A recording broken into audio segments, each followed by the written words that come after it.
नमस्कार, ये है राइजिंग इंडिया और आप देखने जा रहे हैं रिपोर्ट एक ऐसे ग्लोबल प्रोजेक्ट के बारे में जो दुनिया को ऐसे वर्ल्ड ऑर्डर की तरफ ले जाएगा जिसमें भारत एक महत्वपूर्ण धुरी के रूप में उभर कर सामने आने वाला है।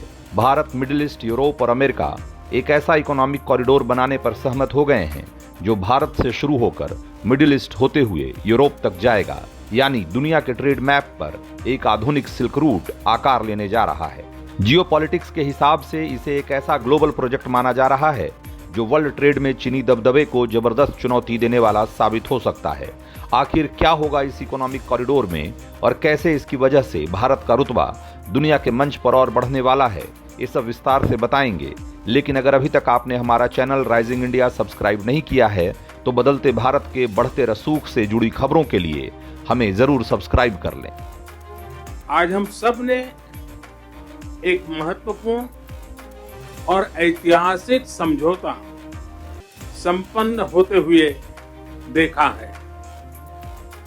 आने वाले समय में यह भारत, पश्चिम एशिया और यूरोप के बीच इकोनॉमिक इंटीग्रेशन का प्रभावी माध्यम होगा।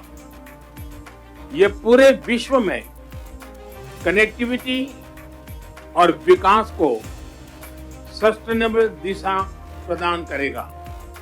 India middle east Europe mega economic corridor, ये वो ऐतिहासिक घोषणा है जो आने वाले दशक में दुनिया में इकोनॉमिक पार्टनरशिप की सबसे बड़ी इबारत लिखने वाला है। G20 समिट के मौके पर हुई ये वो घोषणा है जिसके बारे में सुनकर चीनी खेमे में खलबली मच गई है, क्योंकि ये नया ग्लोबल प्रोजेक्ट चीन के बेल्ट एंड रोड इनिशिएटिव को मुंहतोड़ जवाब देने वाला है। भारत, मिडिल ईस्ट, पश्चिमी एशिया, यूरोप और अमेरिका ने मिलकर आर्थिक सहयोग का एक ऐसा खाका तैयार किया है जो इन देशों की अर्थव्यवस्था को और मजबूती के साथ एक दूसरे से जोड़ देगा। शिपिंग और रेलवे लाइन के जरिए ये सारे देश इस तरीके से जुड़ जाएंगे कि भारत और यूरोप के बीच व्यापार करना और भी आसान हो जाएगा। एक अनुमान के मुताबिक इस प्रोजेक्ट के पूरा हो जाने के बाद अगर भारत और यूरोप के बीच व्यापार में 10 दिन का वक्त लगता है तो वो घटकर 6 दिन रह जाएगा, यानी करीब 40% समय की बचत होगी।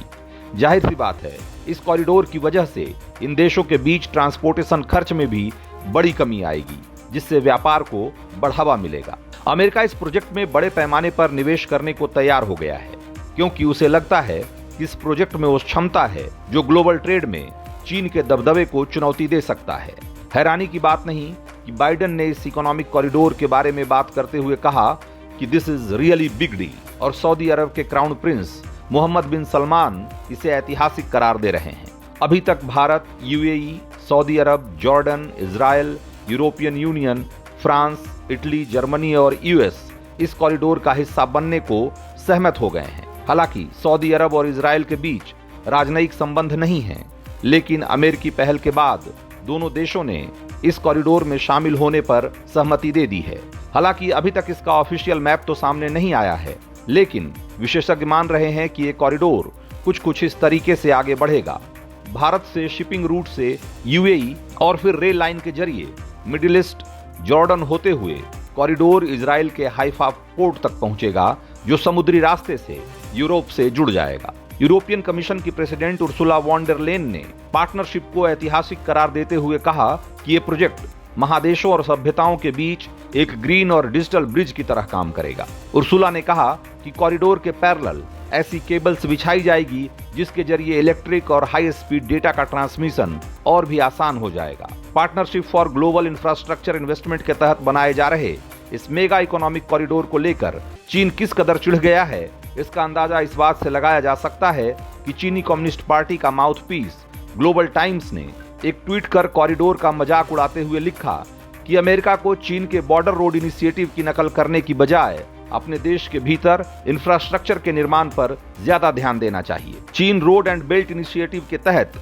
दुनिया के कई विकासशील और गरीब देशों में इंफ्रास्ट्रक्चर प्रोजेक्ट तैयार कर रहा है या उनकी फंडिंग कर रहा है, लेकिन चीन के इस प्रोजेक्ट की दुनिया भर में आलोचना हो रही है, क्योंकि चीन की इस पहल का मकसद ग्लोबल ट्रेड को बढ़ावा देने और विकासशील देशों की मदद करने से कहीं ज्यादा उन्हें अपने कर्ज के जाल में फंसाना है। पाकिस्तान, श्रीलंका समेत अफ्रीका के तमाम देश चीन के इस जाल में पहले ही फंस चुके हैं और उसकी मनमानियों से परेशान हैं। प्रधानमंत्री मोदी ने इसीलिए India middle east Europe economic corridor के ऐलान के मौके पर साफ शब्दों में कहा कि आज इंफ्रास्ट्रक्चर के विकास पर इस तरीके से काम करने की जरूरत है जो देशों को कर्ज के जाल में न फंसाए।